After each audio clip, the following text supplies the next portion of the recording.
Welcome back to another episode of Twist of Fate, a small business podcast. This is another one of those special edition episodes. I'm here in sunny San Diego to talk about a very important topic, our future. You see, this episode is dedicated to the greatest gift we all have, our kids. And let me say this, like, as I'm a father, I'm not talking about my biological kids, or for some of you out there that may even have foster kids. I'm talking about the kids of our collective community. You see, it's all of our responsibilities as entrepreneurs, as aspiring entrepreneurs listening, to make the world a better place. And for who? Kids. So with this topic today, I brought forward a friend of mine, Michael, who's the head of A Bridge for Kids, a nonprofit group that is making some amazing opportunities for our children that may not necessarily always get the best of opportunities. Because when you really look at it, I mean, one positive of capitalism is that we all can make money. One negative is not all of us actually have the wealth distribution in the same way. And this can affect the outcomes of a person's life. Hence the topic for today. So, Michael, my friend. Hi. Welcome to Twist of Fate. Thank you for having me. Yeah, man. So we met actually through the San Diego Gulls, which is I know that you're a hockey lover. I am. Right, right. And last night, I mean, you know, listeners, you guys don't know, Michael and I were hanging out at Valley High last night, right? Like, so, you know, definitely for you entrepreneurs out there, it's okay. Live your life, take a break. But you had shared with me this passion for hockey. I was going to say, like, maybe we start with that. Like, where did you start getting into hockey? Was this something from your childhood? Did you play? Like, what was your enthusiasm? I can't skate, so I didn't play. I enjoyed all sports growing up. I grew up low income, and we spent a lot of our time at the park playing basketball, playing football. Team sports, right? Sports, yeah, it's cheap. You get a ball. You get a ball, a pair of sneakers, and you're down there playing, shoveling off the snow to play some basketball, and enjoyed all sports. Watched a lot of sports. Now, where did you grow up? New Jersey. This is New Jersey. The Jersey Shore, yes, yeah. The Jersey Shore, and pretty place. It is, yes. Nice beaches. Not quite the weather we have here in San Diego, but a fun place to grow up. And watched all types of sports, and hockey just has a passion, has an intensity that I was always drawn to. And so a big fan of the San Diego Gulls. We're a sponsor of the San Diego Gulls. We love what they do for the community. So a blend of hockey and outreach to the community, and a focus on kids as well. So this is some of you and my common ground of our organizations. 3 Steps Forward, my company, is also an official partner of the Gulls. And we were giving the Military Veteran Hero of the Game Award. And I saw a webisode. And actually, Michael, as I said, you're very, like, you know, authentic, photogenic. I was like, this is a cool guy. I tell him that. And you were talking about what A Bridge for Kids can do for a young person and the benefits of that long-term in their life. Mm-hmm. So maybe, would you mind telling some of our listeners a little bit about what your mission is with Bridge for Kids? Well, like I said, I grew up low income, and I didn't know it, right? We were just talking a few minutes ago. I didn't have much. I went on one vacation growing up. That was about it. And but none of my friends did either. We didn't really have very much. But as I grew older, I realized I missed out on a lot of opportunities because of the income I had. So I was first generation. I played sports growing up, like I said. It was always a struggle to get a new pair of basketball shoes, to get a baseball glove, to get a baseball bat. So a lot of times I was borrowing things, and kind of embarrassed to ask my parents for anything new because they were struggling to put food on the table. And A Bridge for Kids really, selfishly, was to help me as a teenager, right? So that was the model. How do we give Mike, in 2022, the advantages that he would have wanted back then? So what we do at A Bridge for Kids is we help low-income kids financially. We provide tutoring, we provide SAT prep, we do college tours. We have a person who works with applications for college education. We have someone who helps them with their essays and thinking through that. We have college scholarships. So everything that I would have benefited from as a teenager, I've brought forward and now are giving back to the community here in San Diego. That's incredibly inspirational because for myself, coming from the African American community of Cleveland, Ohio, there is so many truths to what you say that there are good eggs, bad eggs in every community. There is talent and skill that is missed. Whether that be in our education system, we all know that different outcomes can come when resources and the playing field is set in a fair way. And I really want to talk more and unpack some of that. So you started this work a while ago, though, for A Bridge for Kids. This is almost like a decades-long journey for you, right? It's our 10-year anniversary next month, so very timely. Congrats, Yeah, congrats. thank you. So yeah, and we've come full circle. You and I were talking about this at dinner last night, where we sponsored our first student 10 years ago as a 16-year-old, and now, doing the math, he's 26. And now we have students that have come back and said, how do I give back to A Bridge for Kids? You guys have been so impactful on my life. How do I impact the next group that's coming through? And we probably have 10 to 15 students that have come back and are now sponsoring or mentoring the students that we have coming through the pipeline. So that was the dream initially. The dream initially wasn't just to help 1 or 3. It was to build this virtual network of good people who want to give back.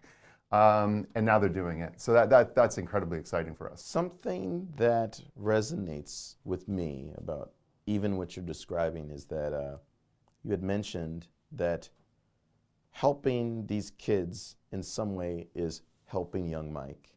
Mm-hmm. And for this 26-year-old young man you're referencing, I think he's probably helping the young version of himself.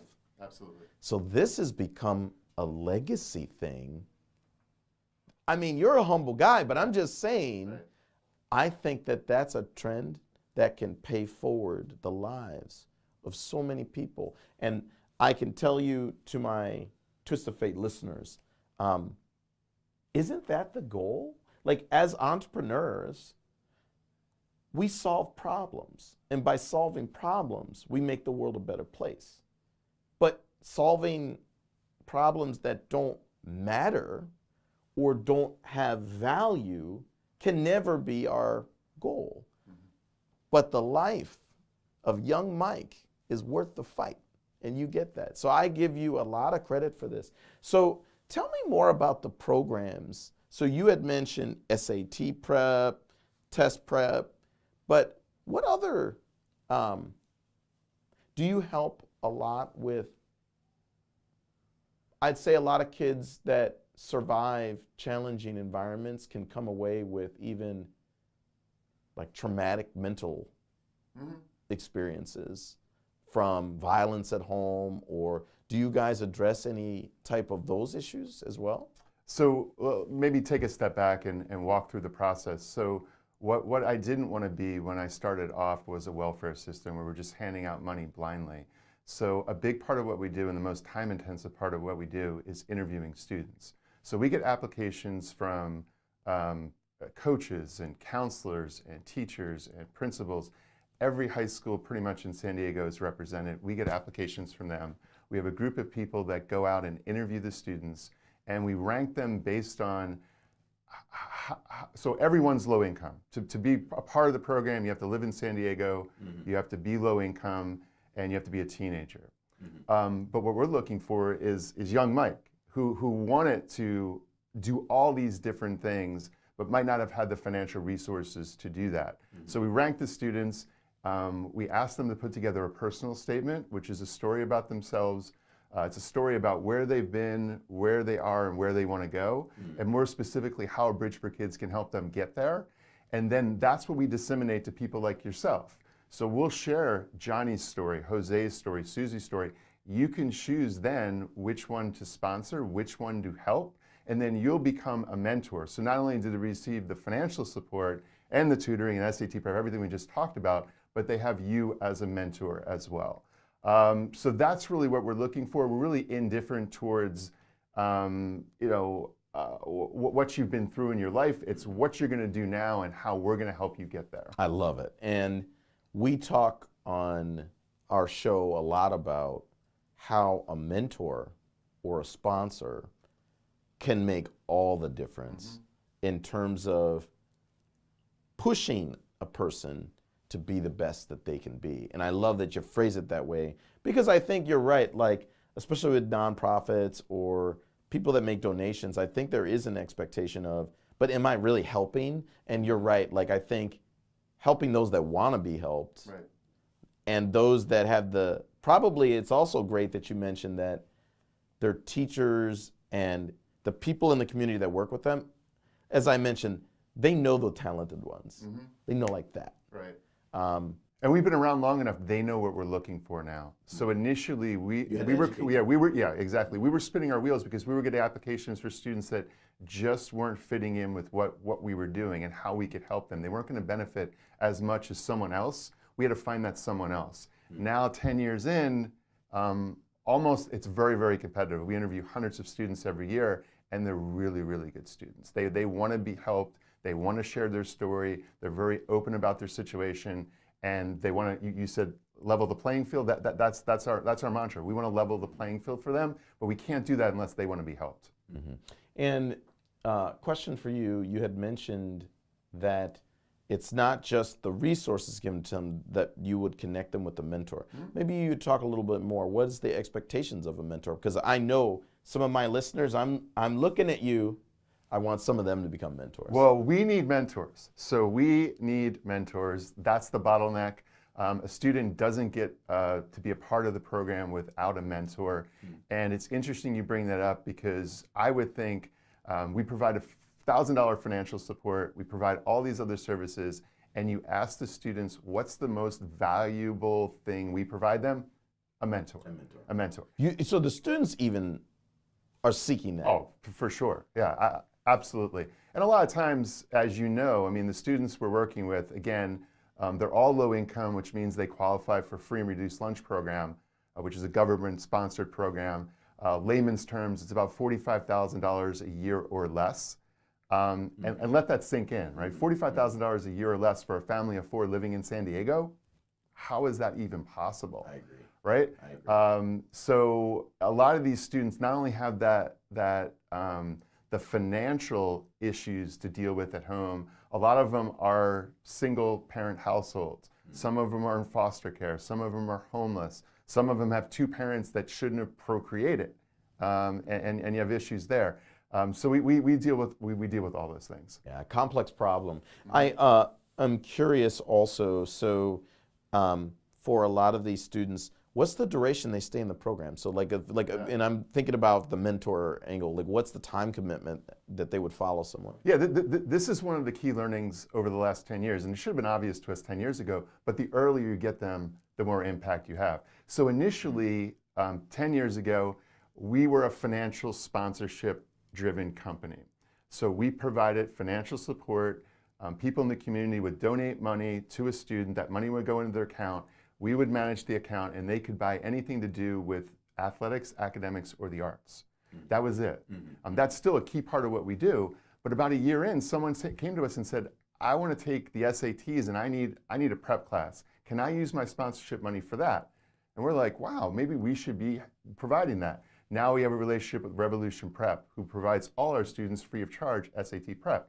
The following year, someone came to us and said, I really want to go up and see some colleges. That's really valuable to me. Can I use my sponsorship money for that? So we're not very smart, but we do listen well. And we said, wow, maybe we should be providing that. That was the first year we did college tours. It's a big deal, by the way. That's a big deal. Huge deal. We just got back from taking 21 kids from San Diego. We ended up at Berkeley, flew home from Oakland, and we were exhausted after that week. One of the more valuable things we do, for sure. I mean, for some of them, that might be some of the first college campuses they've really seen, right? First time out of San Diego. So there's an article up on our website. It talks about, for a lot of them, it was the first time out of San Diego. For many of them, it was the first time on a college campus. And for almost all of them, that flight home from Oakland was the first time they've ever been on a plane. Oh, wow. So you talk about leveling the playing field, that's doing it. But to get back to your question, we want to start, you have to be a teenager. So theoretically, that would mean 7th grade, probably 8th grade. So we do have some 8th graders, mostly because we're dealing with high schools. We get them freshman year.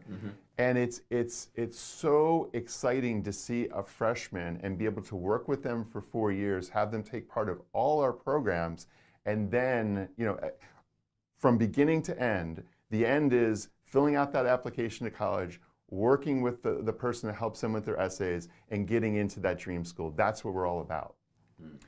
And a great example, you talked about the evolution, and I talked about initially we were just the financial support, and now we've evolved into all these programs. The first 5 years we were in existence, we had about 40 applications submitted to Ivy League schools, not one acceptance. The last 4 years, now that we've implemented all these programs, they get all this support, we've had about 40 applications, 19 acceptances to Ivy League schools.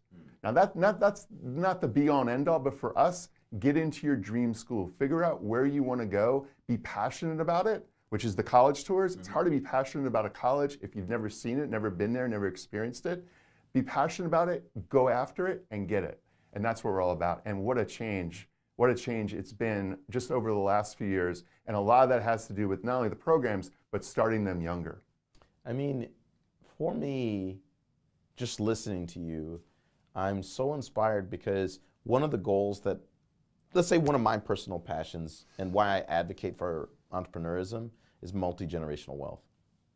And the only way to get there, 1, knowledge, 2, to put a young person of humble beginnings in an environment like college. I mean, even Ivy League, I'm just saying college, it helps them be around other positive, talented people. Yes. And in a lot of ways, if I look at that person now, 2, 3 generations down the line, you've done more than made the playing field fair. You've saved the lives of many in the future, which is amazing. I mean, that's just really powerful stuff. Now, if you don't mind me asking, this has been a personal mission for you, but you haven't did it alone. There's a lot of volunteers and other staff members. You mentioned another partner. So tell us more about your organization. Like, who else is helping you in this cause? Well, what's interesting, you talk about volunteers. We are a completely volunteer-driven organization, which means no one gets paid. So I think we're very different from, I know we're very different from other nonprofits in that we just want to give back. This isn't about, I've done my thing. I had a fairly successful career. I got lucky a lot during my life. And about, like I said, about 10, 11 years ago, this was now my mission. So first of all, we are all volunteers. We have the biggest, most time-intensive thing we do is interviewing. So we're out interviewing students. It's exciting to be back in the schools with COVID kind of taking a pause or maybe going away. So it's nice to be one-on-one with the schools, interviewing the students again. So we have a group that does that. We have a group who works with our programs, who run, a person who runs our programs. We have another that works on sponsorships, and another bigger group that works on our event. So we have an event. And your sponsorships are like a company sponsorships? Well, 2 different sponsorships, yes.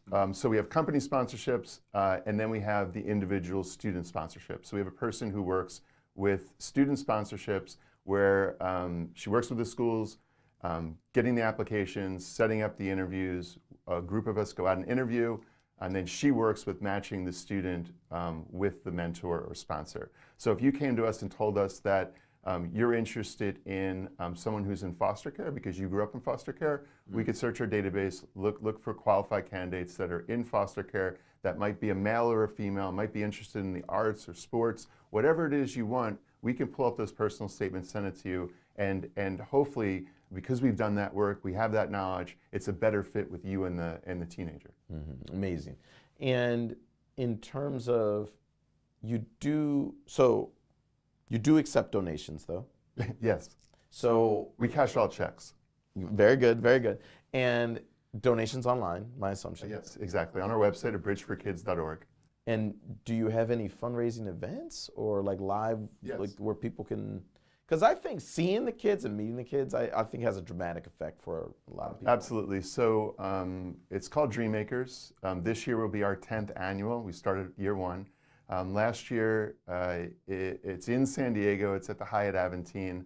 And last year we raised $250,000.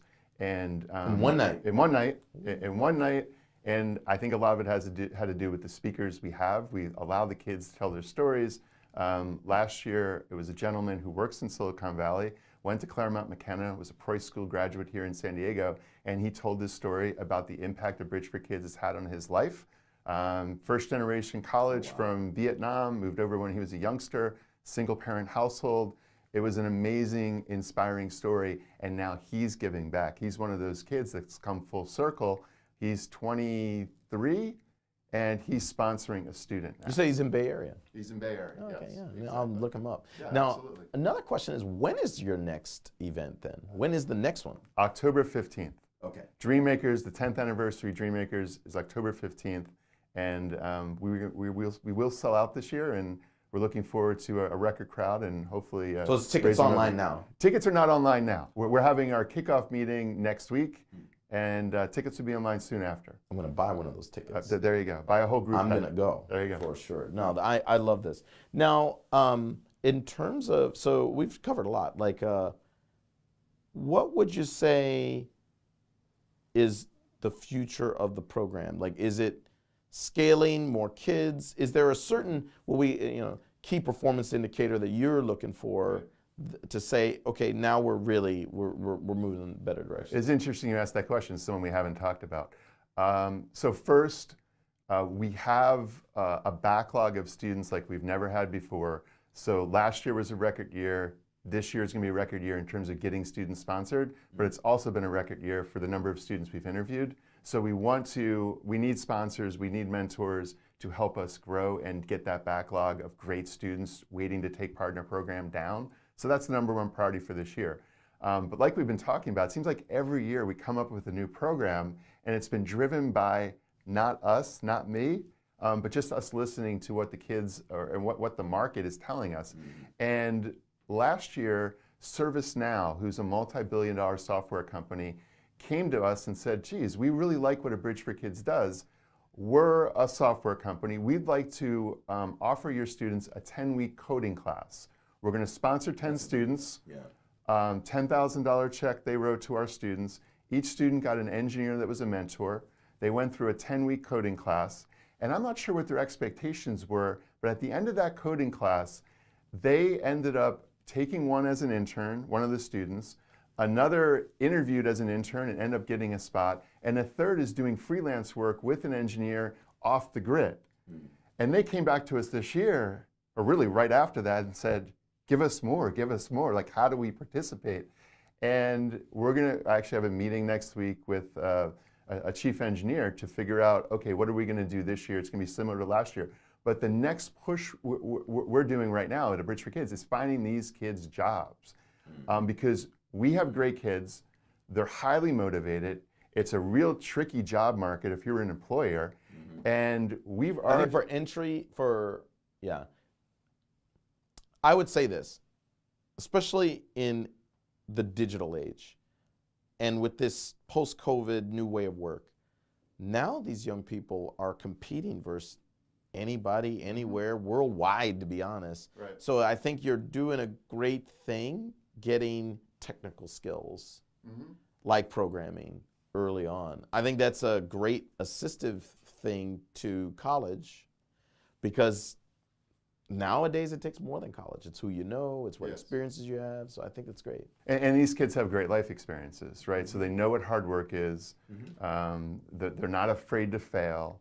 I think a lot of them are going to be great entrepreneurs later on down the road, but now we're reaching out to HR departments here in San Diego to try to find them work, try to find them jobs, and put together additional programs like ServiceNow did for our students. And what a great resource. It's a win-win. And we're excited. I mean, that's going to be the next program. That's going to be a big emphasis for us this year. And we have some, well, I'll just say it. We're talking to Tesla about potentially doing something very similar to what ServiceNow did. and we have a few other organizations in the pipeline that we're excited about. And as you know, you have to knock on 10 doors to get one to answer. So we'll see. We can't get too far ahead of ourselves, but we're excited about the story we're able to tell, and it's resonating in the community. Something that you can count on. My little company may not be Tesla. It might not be little either. Maybe I'm being humble too. Maybe I'm being humble too, right? No, you can count 100% on Threesomes Forward on this. I want my people to mentor. I want them to volunteer, and we will help create these job opportunities that you're talking about, because I think that balancing the playing field is very much part of your legacy, 100% my legacy, and I know that we all have roles to play in this great game that you're talking about. I can say that for me, one of my major role models in my life was my father, but I acknowledge that not all can say that if their father, or in my community, like if there wasn't a black role model for them. And I know that even my presence, that they can see, for some, they may see, hey, success is possible, or that they can make it. I know that I have some roles and obligations. I mean, I volunteer, like I do things, but I saw what you're doing here, and you know, you have a very complex, structured, you thought through a lot of things that I think would give some pause, that to me now, like I don't know why anybody would want to be a mentor. I don't know why anybody would want to be a volunteer.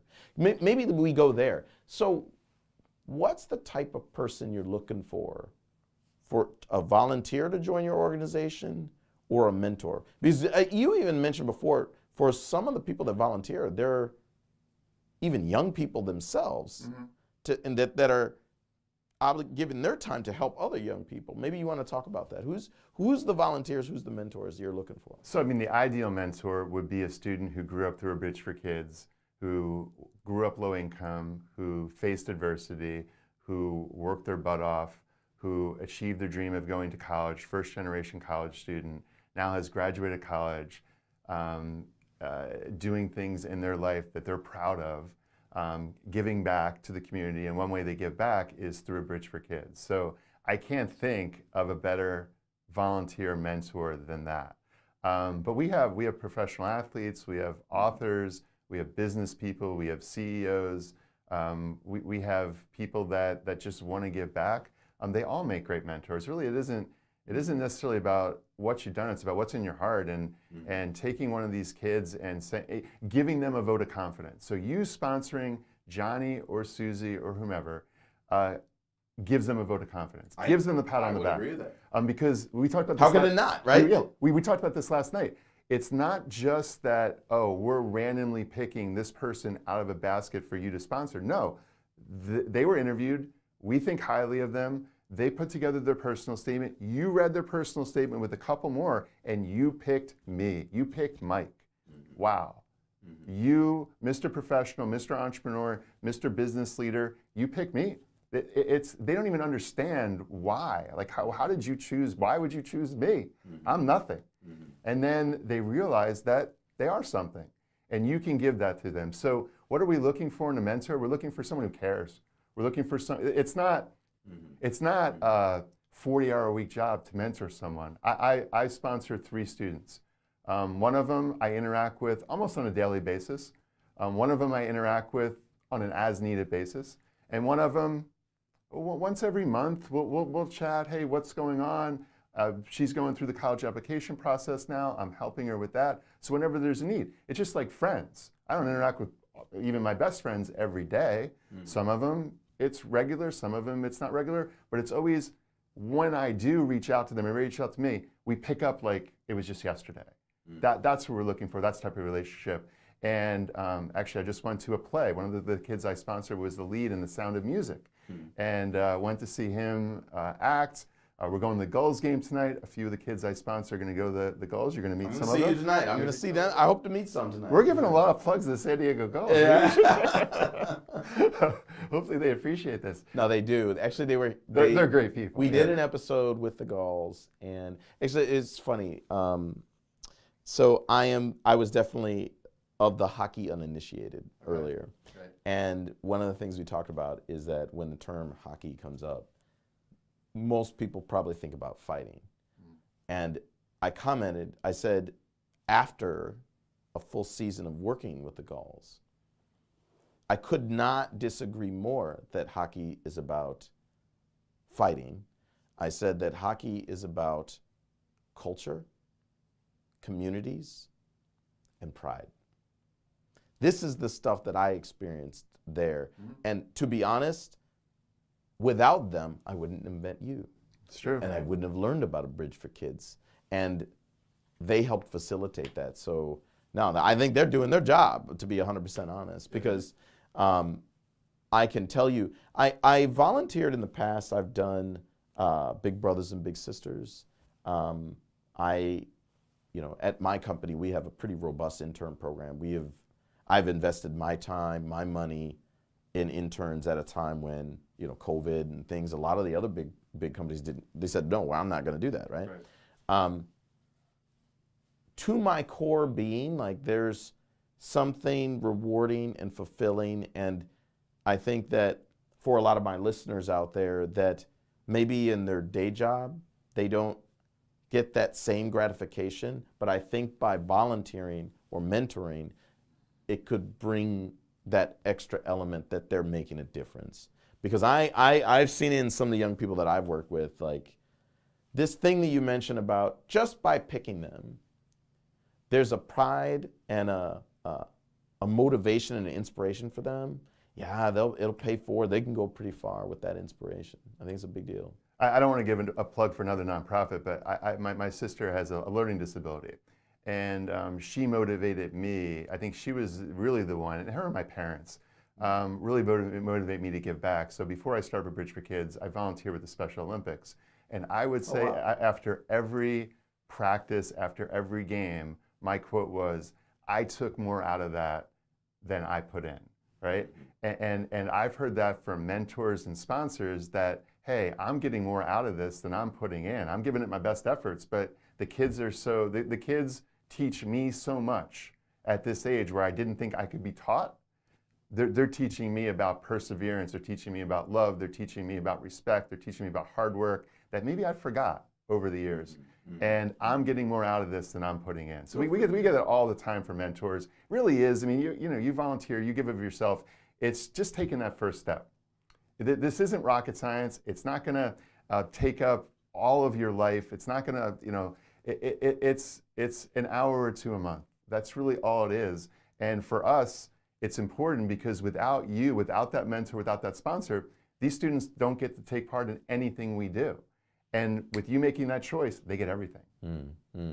Oh, I'm so inspired listening to you. And again, to my Twist of Fate audience listeners out there, get off the bench and in the game. We need you out here. I think that what you're doing, Michael, is really incredible. Could you tell my listeners how can they go find information about A Bridge for Kids and this event and all the things that you guys do? What's the best method for them to reach out? Right. So the best way is just to go on the website. The website has all the information you need to volunteer, to make a donation.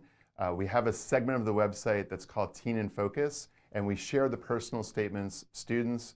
So there's probably 15 or 20 personal statements over the months, over the years that are up there. Many of those students are already sponsored, but some of them are still in need of sponsorship. Sign up for our newsletter. We put out a newsletter once a month, and that will give you more information about what you're doing. So we just finished up an essay contest. Like I said, we just got back from the college tours. We're doing stuff with San Diego Gulls. So That's we're doing a bunch of abridgeforkids.org? Abridgeforkids.org, abfk.org, either way, and plenty of ways on the website to reach out to us for more information. And please do so. Okay. I really look forward to seeing you at the game tonight. Yes. But my closing remarks, as entrepreneurs, look, the bottom line, our goal is to make the world a better place, that we're going to leave it in a better condition than when we got it. And one of the most important obligations we all have is that we pay it forward for our kids, our community, and look, I really hope that all of you were as inspired as I was of a Bridge for Kids. I'm going to commit my time, my effort to become a mentor. I'm going to encourage my employees to be a volunteer, and you should too. So with that, we'll see you on the next episode of Twist of Fate. Twist of Fate is hosted by Doug Younger. It's produced by John Lenford and Matthew Brown at Ezo Creative. Moni Yu designs our graphics, and Enrique Pimentel manages our digital life. Our theme music is by Jamie Bathgate. Special thanks to all of our patrons. You can support the show by visiting patreon.com/twistoffatepodcast. Thanks for listening.